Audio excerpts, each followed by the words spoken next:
Pertama-tama saya apresiasi buat Kejaksaan Agung dulu ya dalam menyurati memanggil kepala desa ya. Karena apapun itu untuk berkaitan pagar laut kan bagaimana surat-surat bisa terbit. Salah satu surat dalam hal ini hak guna usaha dan segala macam hak kepemilikan pastikan ada hubungan hukumnya dengan kepala desa sebagai orang yang memiliki surat keterangan.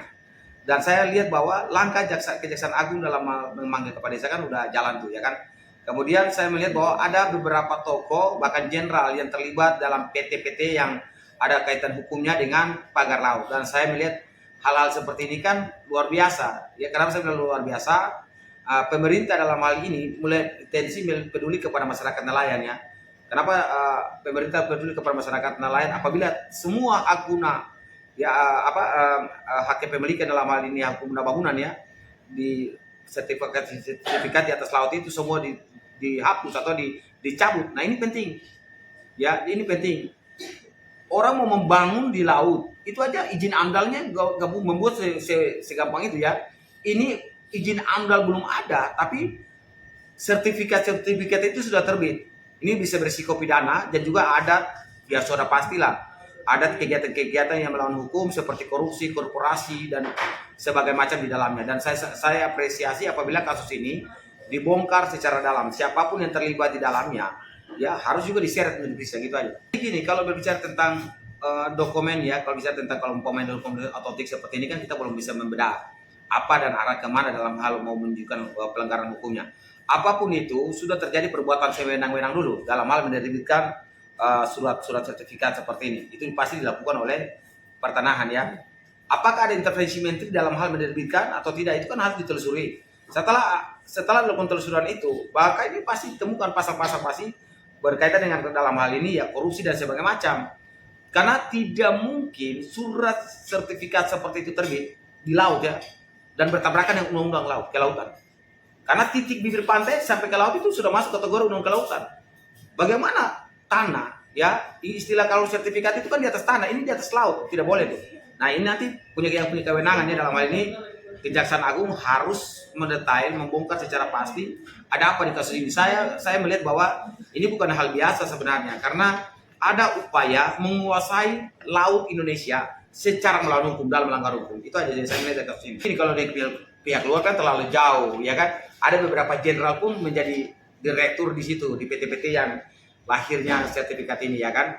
Dan apapun itu saya rasa bahwa ini mungkin tujuan usaha jangka panjang nanti, ya kan? Kalau mereka bilang bahwa ini adalah menciptakan untuk terjadinya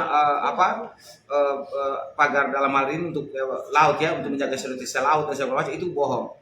Sudah pasti ada upaya lain ya, upaya lain dan tujuan daripada pembuatan pagar yang begitu luas ya, karena ada penimbunan juga kan di dalam antar pagar itu ada timbun tuh. Jadi ini persoalan yang betul-betul sangat bertentangan dengan konstitusi kita, juga bertentangan dengan undang-undang dalam ini, undang-undang kelautan. Kenapa saya bilang bertentangan dengan konstitusi? Gini, bumi dalam ini kekayaan alam ya, bumi, air dan sekitarnya kan dikuasai oleh negara. Ini kenapa sampai hak guna usaha itu bisa terbit, ya kan? Nah, ini persoalannya di situ, siapa yang bertanggung jawab di situ?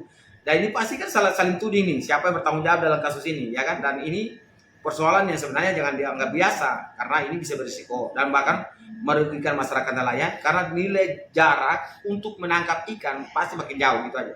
Jadi gini, yang hari ini kan melakukan hal tersebut adalah ya pasti Angkatan Laut dulu nih, ya kan, yang melakukan pembukaran. Kemudian kita melihat bahwa ada intensi dari Kejaksaan Agung, ya kan. Ini baru kasus laut aja. Sebenarnya saya mau melihat bahwa apa di balik kasus ini kan kita tidak tahu begitu dalam ya. Tujuan daripada dibuatnya pagar laut itu kan tidak tahu. Karena tidak ada tujuan ke depan. Apakah itu bagian daripada budidaya ikan, ya kan nggak ada. Ternyata hanya untuk kepentingan pribadi yang bisa saja suatu hari menimbun laut, ya kan. Kalau memang sudah seperti ini, minimal AMDAL tadi. Pembuatan AMDAL dulu, ya, kemudian membaca sebelum uji lingkungan ya, membaca apa tujuan dari pembuatan pagar laut itu ke depan, baru dibuat surat seperti itu. Tapi bukan surat sertifikat gitu, itu tidak boleh, itu salah, itu bertentangan hukum, karena itu laut. Saya cuma sarankan buat pemerintah, jangan sampai membuat aturan yang menyusahkan rakyat. Hari ini banyak aturan kan menyusahkan rakyat tuh, mengembangkan dari hak guna pakai, hak guna bangunan, ya kan, selama 30 tahun nanti ditingkatkan. Pertanyaannya itu tanah siapa, ya kan? Rakyat Indonesia zaman dulu kan yang penting dia tahu dia punya barang ya, di Kalimantan, di Sulawesi, di mana-mana.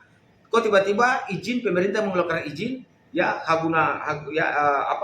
hak pakai tadi, izin usaha tadi. Kok tiba-tiba udah dari 8 hektar naik 18 hektar, kasus yang lagi viral ini kan, kasus Harvey Muiz. Itu kan izinnya contoh 8.000 hektar, dipakai kan 16.000 hektar. Nah ini persoalan-persoalan ini yang bersiko. Intinya gini, ini kasus laut ini masih kecil, pasti ada kasus lain yang di belakang sana ya, di Kalimantan, kemudian di Sulawesi, masih banyak kasus yang jauh lebih besar dari persoalan seperti ini. Cuma kenapa kita ini lebih lari kepada kasus-kasus yang bagi saya memang perlu dikawal. Tetapi juga jangan abaikan dengan kasus-kasus yang lagi dibongkar oleh Kejaksaan Agung itu sendiri. Dalam hal ini kasus ya Harvey Muiz dan teman-teman. Itu aja.